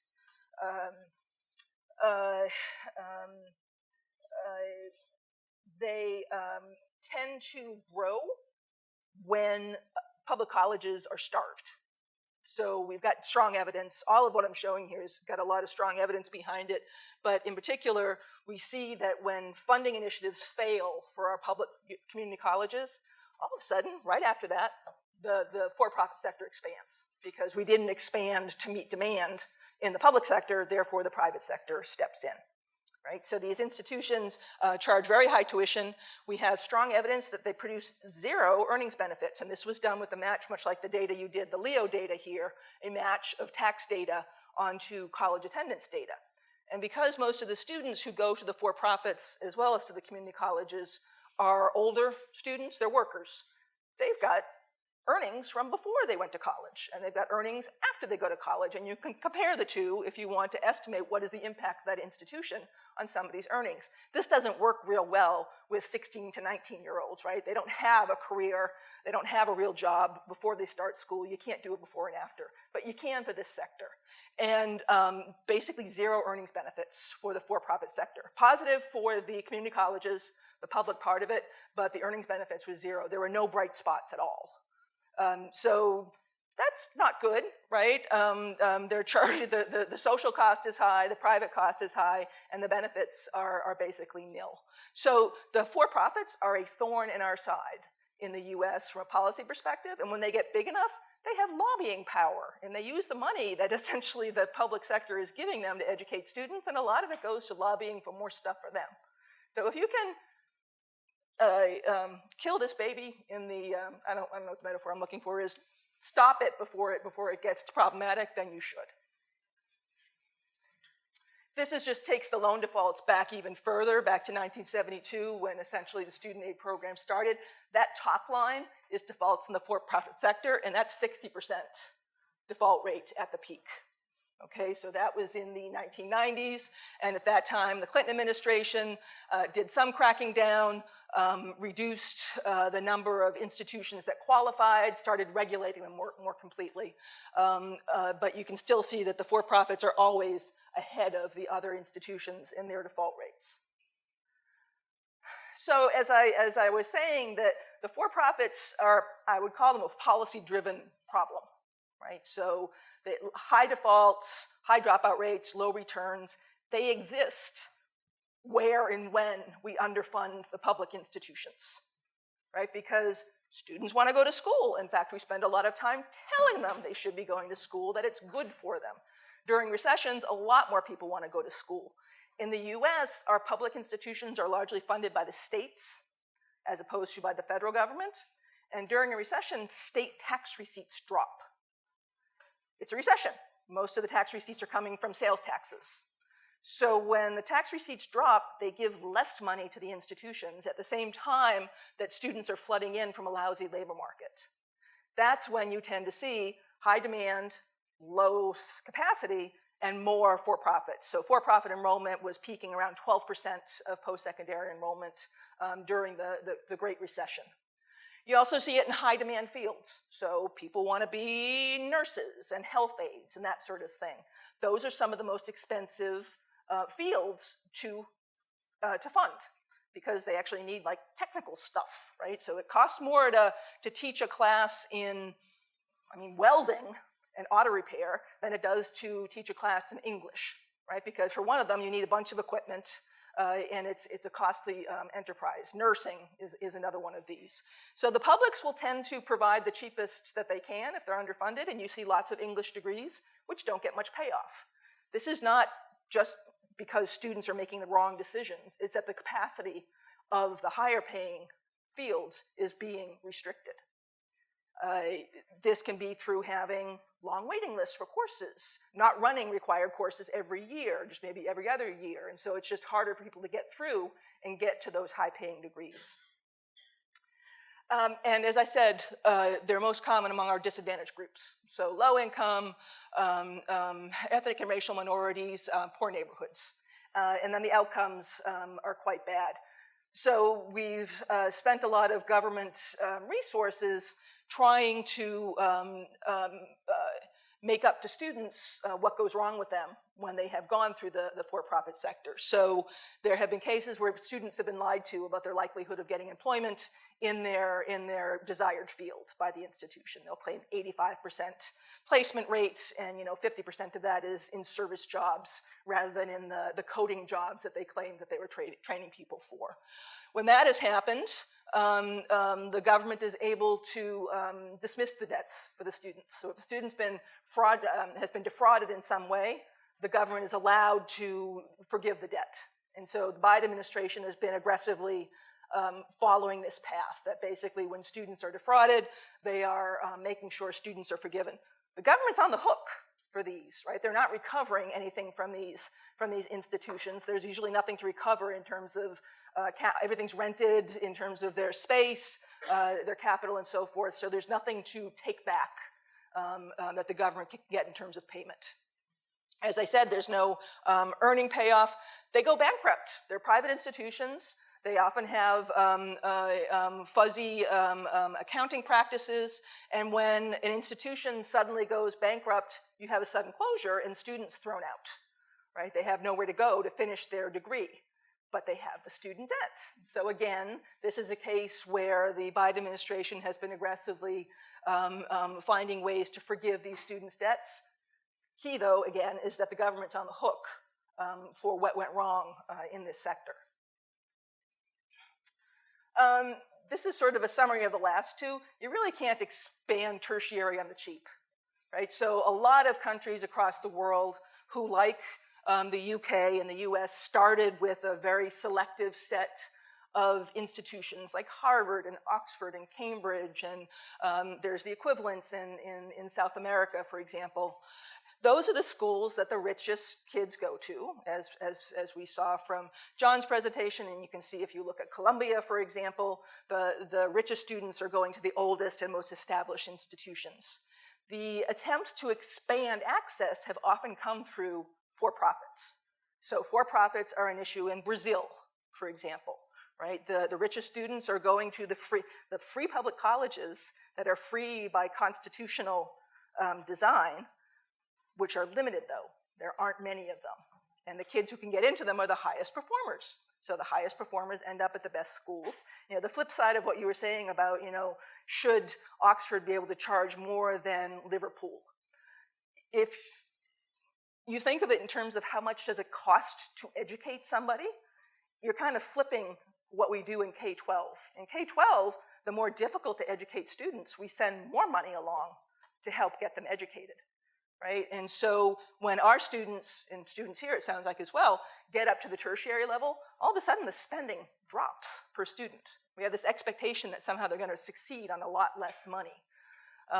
And the estimates I've seen of what would be needed for an adequate education in, say, a community college, it pretty much lines up to what you need for an adequate education in secondary school.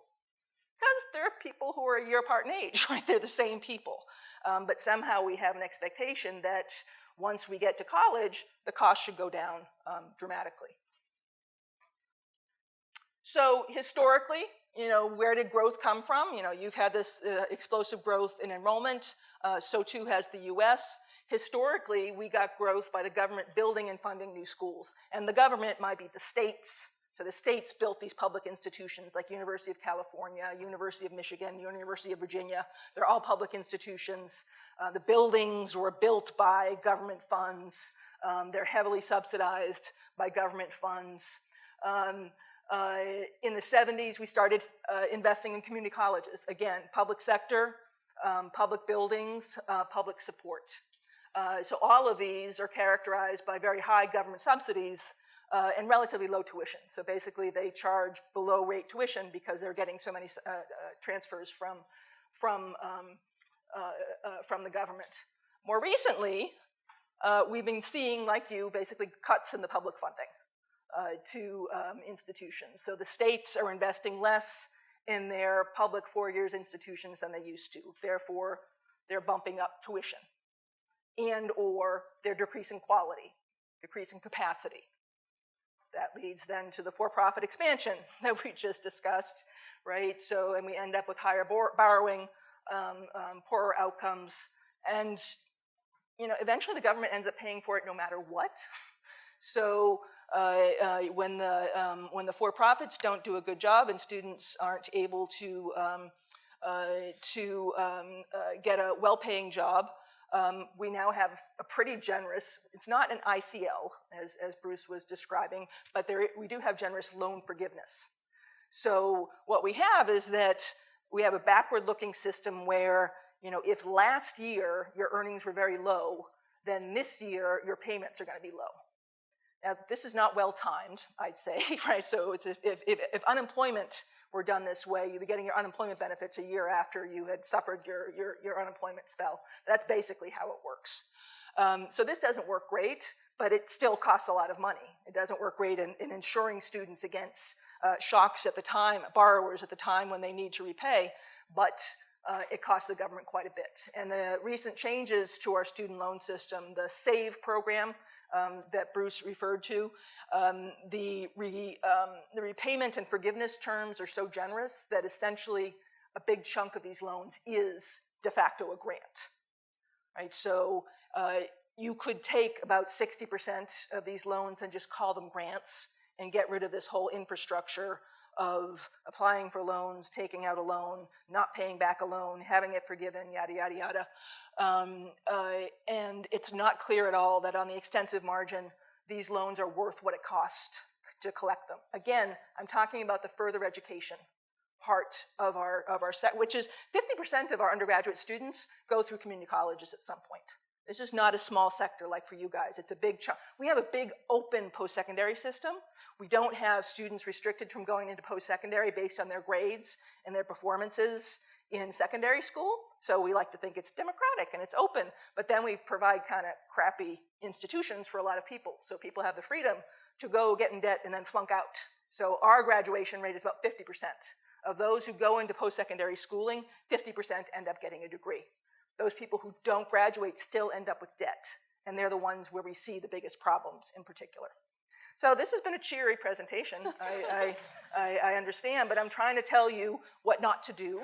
Don't do what we've done, and pay attention to what we've done as you're considering your own reforms. And that is that.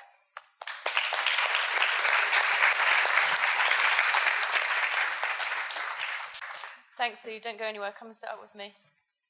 Come and sit up with me. We're going to we're coming up here? Okay. All right. Bruce?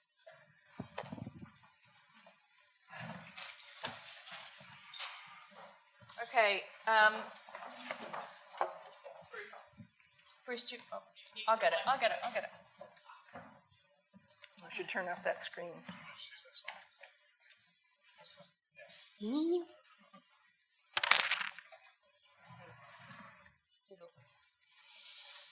Okay, we've got about 15, 20 minutes for questions from the floor now. So, who wants to go first? Lorraine, is there anyone doing the mics for this one?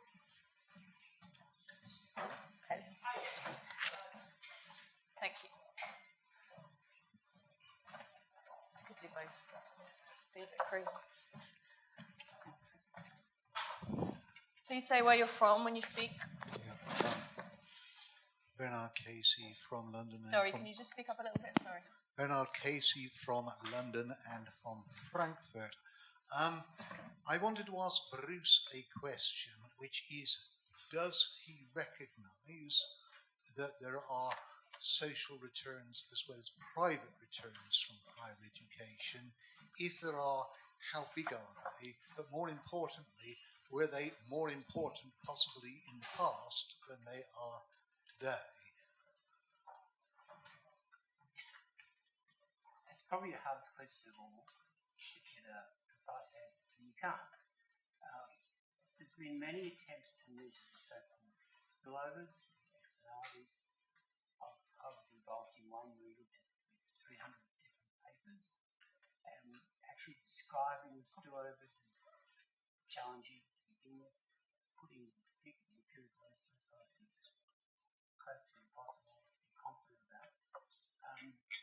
Reductions in crime, increases in health for the creation of human capital, has increased tax returns. Everybody acknowledges that when it comes to the data we don't know, the estimates I've seen, the number which is something like the extent of the spillovers depending on the field, but on average something like 20 to 60% of the total outlays.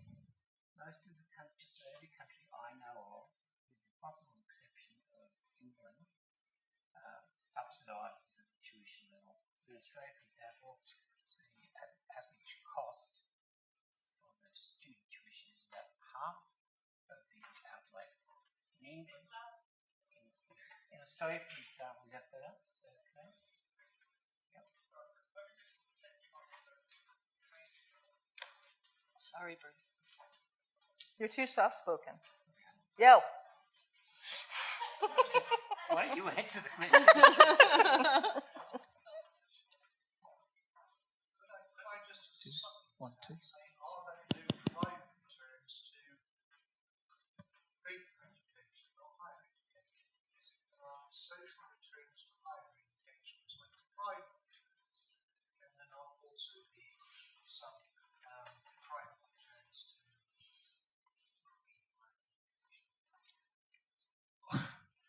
Are there social returns and are there private returns? The consensus is yes, but on both. Do they differ?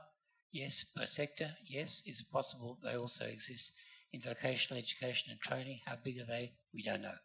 Most countries' governments operate under the presumption that there should be public sector subsidies. As I said, England seems to be an exception, although what you see on paper is not what you get in England, because the amount of non-repayment of that is clear. But I don't think any economist has got any confidence in putting actual figures on them. But I think just generally governments act as if they are substantial, but so are the private returns. So it's kind of a mixture. That's what we get with the public tuition.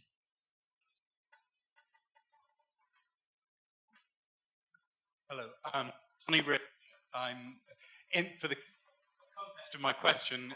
I have various jobs, but the one that's relevant, I run an outreach organisation and have written a paper for HEPI recently on a funding system based on graduate levies. With that in mind, given that you're talking about income contingent loans being collected through employer withholding, what's the advantage of this being the graduate's debt rather than being an employer levy? And at the risk of preempting your answer, the employer can, of course, reduce the graduate salary by the same amount that they pay in the levy. You're asking, is there a case for a tuition charge? That seems to me to be what you're asking. Yes. To reframe my question, is there an advantage in the debt being owned by the graduate rather than there being no debt owned by the graduate, but being this money just being collected directly from the employer, given that it's coming through employer withholding it? Well, that's another way of saying it's okay to make it free to the graduate. So it's being paid for by somebody else, it's being paid for by the employer. In part, it's being paid for through foregone or increased taxes. It's partly coming from the private sector. So to rephrase your question, is there a case for students or graduates paying for some part of the private benefit? I think it's all pretty clear in the rates of return data that I presented. Do you want an employer levy? It's a really complicated question. Many of the benefits of being a graduate are benefits associated with the individual. They're mobile. They can be taken from one institution to another. General training in general, we expect would be, because of labour mobility, in the main would be covered by the individuals rather than the employer. Do you want to add anything to that? Sure. I mean, employer withholding, to be clear, I've got one right here. To be clear, is not the employer getting the money and keeping it. They're just acting as the collecting agent through the payroll system. The money is then being remitted directly to the federal government in the case of the United States. Well, we don't do it in the United States. We use it for Social Security, for example. We do employer withholding. And for income taxes, we do employer withholding. So the employer really is not on the hook in any way for the debt. They don't play really a role in the funding system in the US or any other country that I know of. Sorry, I clearly misunderstood. It's just like income tax. The employer takes the money, sends it to the government.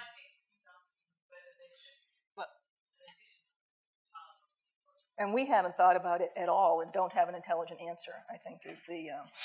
So this might be one for the panel later this afternoon, but Johnny raises a good point, which is, also raised by someone online, which says, what are the characteristics then of a good sustainable tertiary education funding system, and are there good examples of funding models that we could be leaning on? I would say that, again, I think as access has grown so widespread and so many people are attending the tertiary sector, it's unclear why we have a break in funding structures between the last year of secondary and the first year of tertiary. When we talk about secondary education, we tend to focus on quality, right? Because it's free, and what we care about is making sure that students and families are getting the education that they should, and we focus on what do we need to do to teach our students to make sure they know what they need to know, what kind of pedagogy do we need, what kind of curriculum do we need, what class sizes should we have, what should the buildings look like, all of the things about how do you give education. And then when we get up to tertiary, the whole freaking conversation is about who's paying and how much. And I think one reason we see such variability across the sector in success rates is because there isn't enough attention paid to the quality of teaching and science devoted to improving the quality of teaching in the post-secondary, the tertiary sector. So that's, if we've got researchers in the audience or budding PhDs, I would say that is an area that needs an enormous amount of research. How do we teach, and how do we teach well in colleges? So the funding per pupil that I think a community college student needs, a college student needs, it looks a lot like what somebody needs in their last year of secondary school. How do we pay for that? We have taxes, right? And I think, I sort of, when Jack was talking about this, that, guess what? There's something progressive called the tax system.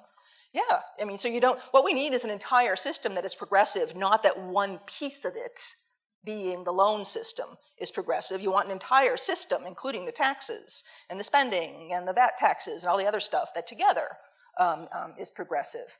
And I think, as I said, when you've got, in the US we call it defaults, and here you call it non-payment.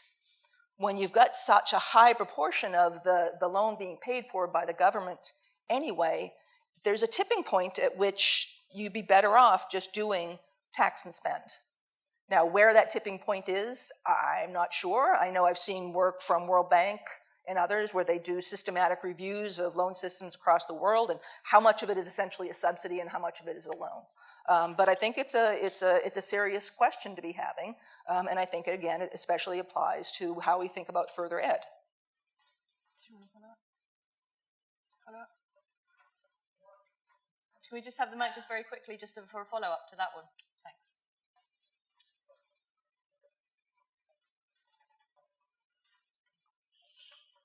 Thanks very much.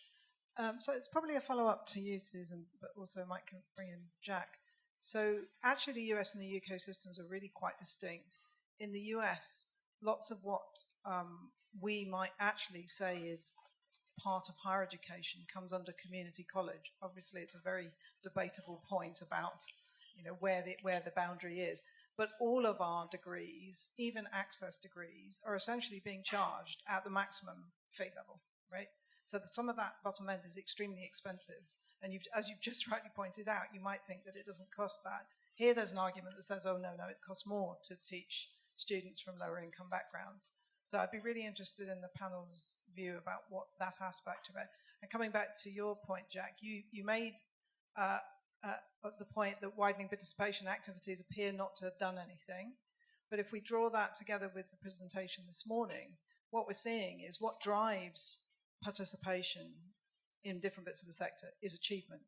And if WP can't increase achievement, most of that activity can't because it's not in school, then we wouldn't be surprised to see it having no impact. But it also undermines the argument made by some that standards have fallen and universities are letting everybody in because you can't have your cake and eat it, right? It's either achievement driving it or it's not. So I'd be interested in your thoughts on that. Who wants to go first with that? No, Jack hasn't gotten to speak yet, so you come on. You're on the hook. Are you not wearing it? No, microphone for Jack. Here, pass it down.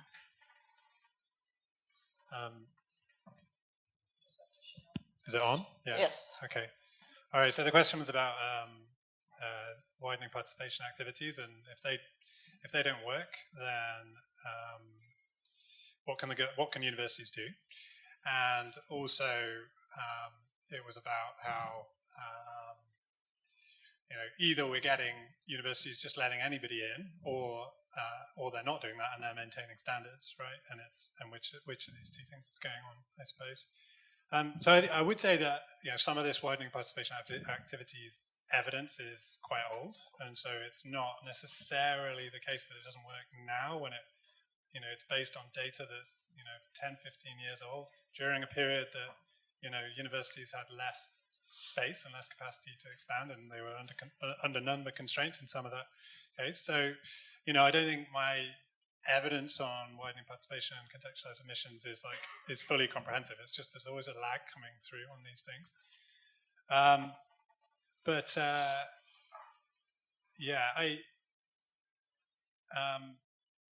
don't have much more to say actually. That's all I've got to say.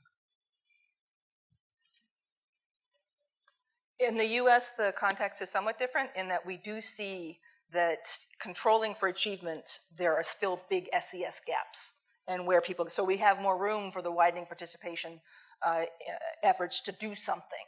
So it's not just about getting the levels up. Though the estimates that Jill was showing with the school fixed effects indicate that the ambition of students about where they apply is not just a function of their own grades, right? It's about what their high school is doing in terms of steering them into a school that's appropriate for them. So in that sense, I think there's still work to be done. I mean, in the US, what we have found, one thing I can say is that if you just send more information out, so everyone likes to just send out more packets of stuff, and now it's cheap, email everything and put stuff up on the web. Just more information seems to do big zero, right? So just like telling people about stuff, that college is a good deal and it's affordable, doesn't seem to do much. Seeing near peers who have gone to college and who can talk about the experience seems to play a bigger role.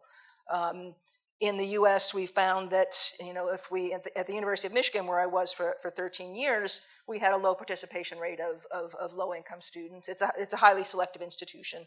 What we had seen looking at the data, kind of like what Joe was showing earlier, you could see that there was a gap, an SES gap, for students with the same academic skills in terms of the quality of the institution they were going to. And so Michigan wanted to try to close that.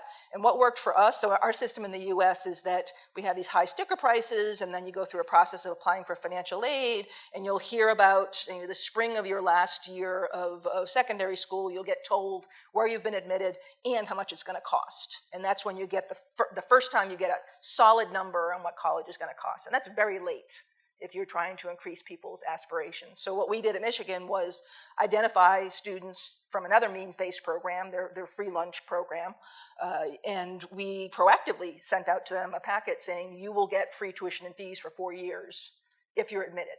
And this tripled our application rates from low-income students, and it doubled our enrollment rates from low-income students. So, the lesson we seem to get, your context is very different, but certainty seems to matter a lot. And certainty that the policy isn't going to change, the price isn't going to change. And the thing about the loan system you've got right now with the very positive interest rates, seeing those, what we found in the US is that seeing the balances grow freaks people out. And not just people who are borrowers, but like the politicians as well, right? Even if it's all going to get written off. So the borrower shouldn't be worrying about it. The government probably should be, but it tends to politically destabilize the system. So in Australia, where it's worked the best of anywhere, it grows by the CPI. Am I right? I'll pass this on. That's correct. It's a really big point of political economy, and the best example was New Zealand, where the rate of interest on the student loan there was inflation plus the real cost of borrowing from the government plus a couple of percentage points. Now, if students in general and graduates in general have a lot of trouble with nominal versus real, and if it's a cumulative debt going up and up and up, it wasn't too long before the New Zealand government stepped in. Instead of having zero subsidies on the interest rate regime, they cut it to zero. So it was all then no adjustment at all. So they went from kind of politically mad to the next step was financially crazy because the subsidies were huge. I think there's a solution here. You could adjust it for CPI. Even that's a problem. Even in Australia recently, like most countries, inflation has been unusually high. People got used to no inflation. Then it was 7%. That was a big deal. People said, "Oh my God, what's going on here?" Because they weren't used to it. But you could handle this better with a surcharge on the debt. You could add 10 or 15%. That was the way the Australian system was originally designed. You owe 10,000. Sorry, the tuition charge is 10,000. You have to pay back 11 over time. It was completely visible. It never went up in real terms. People weren't frightened by the apparent massive explosions. I think that's the right way to go about it. But we now know a lot about the political economy here, and it's nothing like the textbooks would tell you. Thanks, Bruce. Thanks for waiting patiently. I'm Mike Larkin. I'm now a retired scientist, so I come with a slightly different view. It's a follow-up to John Richards' question, and it's a technical question which I genuinely don't understand. What happens if you have an employer withdrawal system where the graduate pays via the employer, but that graduate decides to up stumps and go and live in another jurisdiction with an employer in that jurisdiction? What happens to their debt, or what the heck happens in that situation? I've obviously been very unclear about employer withholding. Employer withholding operates the way income tax and in some countries social security operate. So the employer doesn't get the money. The employer takes the money out conditional on income, just like income tax, and sends it off to the government. So it doesn't matter.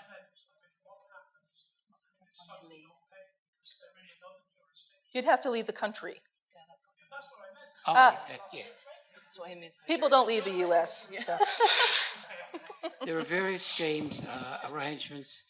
The Australian system is now one in which you're required by law to declare, if you're living overseas, to declare your income and to pay the commensurate arrangements in income contingent debt repayments. There is one, I don't know how it works now after Brexit, but it used to be the case allegedly that other countries in Europe would be doing the collecting. I think it was ignored for a long time in Australia. It was a very bad idea. It's more or less on track now. Making it illegal is really important, and it's not that hard to administer. All you have to do is connect it with your passport. Everybody goes home. Everybody goes home to see their mum, and even if they've left basically forever, they'll come back. So linking it with the passport would make it extremely effective. I think it only took us 25 years to work that one out. I mean, that's actually an advantage of running it through the tax system again, because we have tax treaties between countries, but we don't have student loan treaties. So an awful lot of infrastructure has developed around the tax system that makes it quite sophisticated with these issues, and sort of the loan systems have to clumsily follow along and try to learn from these poor lessons. Can I have the mic for Jack? Okay. Yeah, I mean, this isn't quite answering your question, but just for a bit of context, the system here, we have an income contingent loan system that's collected by the government. If you go abroad, you're chased and you pay. So, it's not very easy to enforce, but there's a lot of letters sent to your last address known. They chase you if you go abroad and they find your address. And actually, collection from overseas is pretty good. So, and they have specific repayment thresholds in each country, and they actually do follow you. So that's kind of one of the advantages, I suppose, of the income contingent loan system versus maybe an employer levy, which I think from what I take, it would be harder to collect this kind of debt if people go abroad. Just a quick point in that when we were part of the EU students studying here could get a loan and had to pay it back. So there was well-established system. Maybe one more?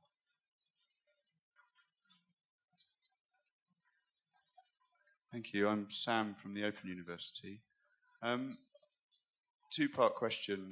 Are completion rates a good indicator of the efficacy of a funding model? And if so, accepting that there's variance by country and labour market, is there a kind of gold standard when you look across the different data sets across the world that we can learn from?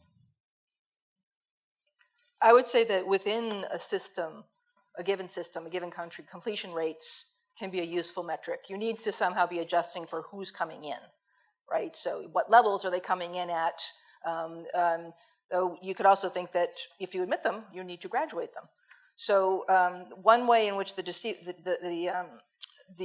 completion rates can be somewhat deceptive, however, is it depends on what you're measuring. So in the US, the for-profits can sometimes look like they have very high completion rates because they give out a lot of certificates, very short-term certificates, which are completely unregulated. So our degrees are regulated by accrediting agencies. And so if you give somebody an AA or a BA, it's been vetted, it's followed the rules, you know what it is in some way. Anyone can say, here's 2 classes on Microsoft Windows, and you now have a certificate, and yada yada, and your achievement rate, your graduation rate went up because that person took 2 classes and you called it a certificate. So, like everything, you need to regulate it tightly. Can I get the mic? I was just going to say that the UK completion rate is actually very high, very good internationally. I think one of the big reasons for that is there's not a great deal of flexibility, which you may argue is a bad thing, but there's not a great deal of flexibility in getting through a university degree. There's a fairly standard kind of program that you follow, and you have to work reasonably hard to get out of that normal system. So if you want to take another year to do it, you have to negotiate it with people in the university. Unlike in other countries where you kind of choose to get take as many modules as you like at certain times, and people therefore take longer to complete. And I think you end up with a lot of drift through that kind of thing. Whereas in the UK, completion's really high, but it's also criticised for being too inflexible. So, I don't know if it's a perfect benchmark, but it's good on this particular metric. Okay, thank you, all 3 of you, for a fascinating discussion and excellent talks. We're now going to break for coffee. We've got 20 minutes, and at 4 o'clock we'll be back for the policy panel, which we're all excited about, chaired by Anna. Thank you. Thanks.